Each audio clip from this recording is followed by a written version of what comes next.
Joining us now from Rome is Elise Allen. She's the senior correspondent for the Catholic news outlet Crux. Elise, thanks so much for joining us. What's your reaction, first of all, when you heard the news of his death? Good morning, Wolf and Pam. It's good to be with you. I think most everybody in Rome woke up this morning hearing the news of Pope Francis's passing, shocked, but not surprised. I think that's the line for it. Yesterday he seemed to be so triumphant almost. You could tell that he was frail and that he was ill.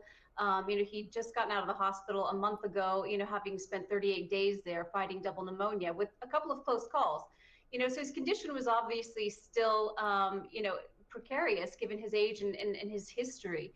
But he seemed to, come out full of energy, as much as he could muster at least. He gave his noontime Easter blessing. And it was the first time since his hospitalization that he had been out in the Pope Mobile amongst the crowd, waving to people, blessing children and infants, handing out candies. So he seemed to be himself yesterday. And so even though he'd had this serious health crisis and he seemed to be frail, yesterday was the sign that maybe things were improving. So I think when we heard the news of his passing this morning, most people didn't expect it. It was a shock for most people here in Rome. Right, they just saw him on Easter Day, giving what they didn't know at the time would be his last blessing. What is his legacy inside the Vatican and the Church? Yeah, I think that's a very big question, ma'am. It's one that is going to take a lot of time to unpack, I think, in the next few days and weeks, as people look back on Francis and his 12 years as Pope. I think he really has a reputation and a legacy as being a bit of a maverick. There's not much that Francis did that did not capture the world's attention from the very beginning.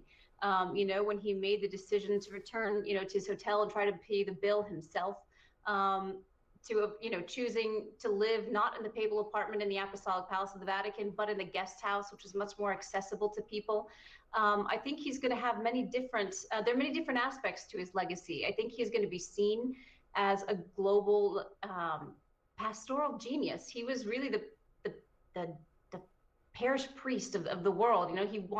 There's part of that, local pastor that never left him, and that's something that he lived until the very end, even in his desire this last week to be with the people. But he's also quite controversial, for many reasons. A lot of conservative Catholics did not appreciate his stance on, doctrinal issues.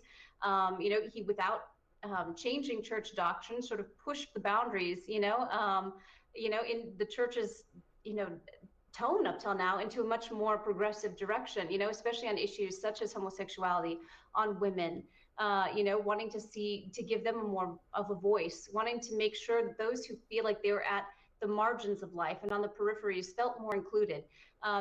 Some of his decisions, his decision to restrict the Latin Mass, some of those things were quite controversial and they weren't appreciated by everybody, but also his attention to the poor, to the marginalized, to issues such as climate change.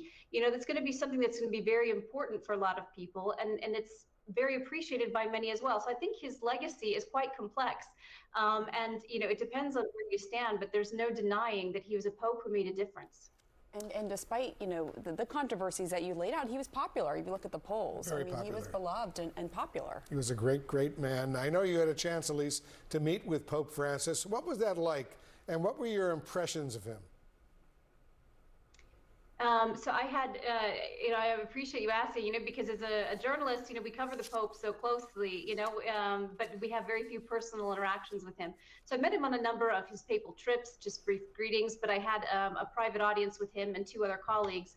In December, we were talking about an abuse case that he was investigating. The Vatican was investigating this outfit out of Peru, and he wanted an update, basically. And so I was quite impressed when I saw him there and how interested he was, how alert he was, how attentive he was. He really wanted to get to the truth. And that was very clear. And to me, the fact that he gave an audience to 3 journalists, because he wanted to know what the story was quite telling. And so I found him to be somebody very attentive, very carefully listening to everything that we were saying. He's somebody that was, even until like these last few months, physically, he was not doing well, but mentally he was very present. And that was obvious in that meeting. And so I found him to be in every interaction, but especially that last one in December, to be extremely sincere. And you could tell that he really wanted what's best for the church. Again, whether you agree or disagree with his vision for that, it's something I believe is a deep desire of his. Elise Allen helping us appreciate the enormity of this pontiff. Thank you very, very much. Elise is in Rome.